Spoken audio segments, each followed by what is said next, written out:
Welcome to another episode in the Best Practices webinar series by Rever. On this time, we're going to talk about digital checklist, 10 steps to creating effective digital checklists that standardize and support your ongoing operational processes. I'm Rolf von Sosen, Chief Solutions Officer here at Rever, and we're going to talk about two things. First, the advantages of digital checklists, and secondly, 10 steps to building an effective checklist. So what is a digital checklist? Well, we know it's a document to process that can be made available to anyone, anywhere, standardizing the execution and data capture of that process, leveraging an electronic device. Now, a great checklist, though, goes beyond that. It enables employees to learn new skills quickly and perform their jobs better. Some of the advantages of a digital checklist over paper is one, productivity, time, clarity, mobile friendly, accuracy and control. It reduces human error, it simplifies, it's consistent. Accountability, there's an audit trail, follow-up. You can recognize the individuals that are completing their checklist. Data insights, capture, analyze, visibility into what's going on and the information you're capturing to learn from that. And lastly, cost control, printing, paper storage, disposal, the environmental impact. These things are not free. So there's lots of advantages to digital checklists. Now let's talk about 10 specific steps to building an effective digital checklist. First, have a clear objective.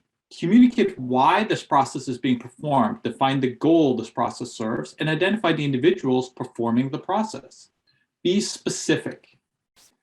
Secondly, what data do you need? Define the exact data that needs to be captured. Understand the data analysis that needs to be done based on that process.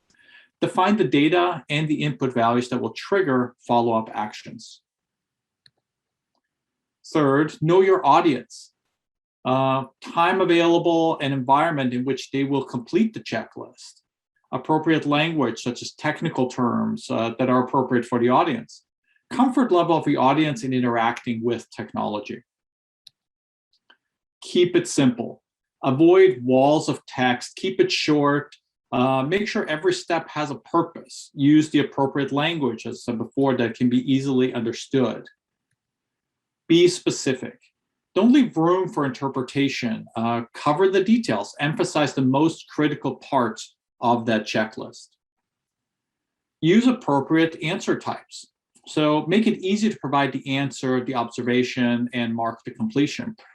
Provide a limited selection of answers or a number if data analysis will be required. Use free text only when data analysis will not be needed.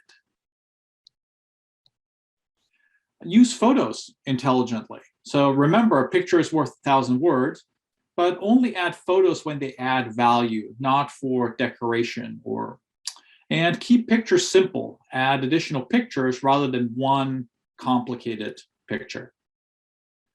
And make it easy to navigate. Follow a predictable order. Allow for visibility into past and future steps. Let users save their work and continue at a later time. Test before launching. Have the checklist tested by representatives from your target audience. Simulate real-life conditions as best as possible and follow a consistent go-live process. Update it regularly. Allow for an easy way for users to provide feedback, validate feedback with other users, and incorporate feedback regularly. Make it an interactive process. So with these 10 steps, building an effective digital checklist should be easy to do. Have a clear objective. What data do you need? Know your audience. Keep it simple. Be specific. Use appropriate answer types. Use photos intelligently. Make it easy to navigate. Test it before launching and update it regularly. Keep these in mind when creating, updating, and sharing any checklists. A quick note about Rever. If you're not familiar with Rever, Rever is an easy-to-use app that connects your frontline employees so they can, one, expose hidden losses in your daily operations, activate and connect the right people to solve those problems and those issues, and then amplify the impact with actionable insights and by sharing those learnings. Please feel free to contact us for more information at our reverscore.com, info@reverscore.com, or email me personally at rolf@reverscore.com. And feel free to follow us on all our social channels. Thank you very much for joining us for another episode of Best Practices from Rever.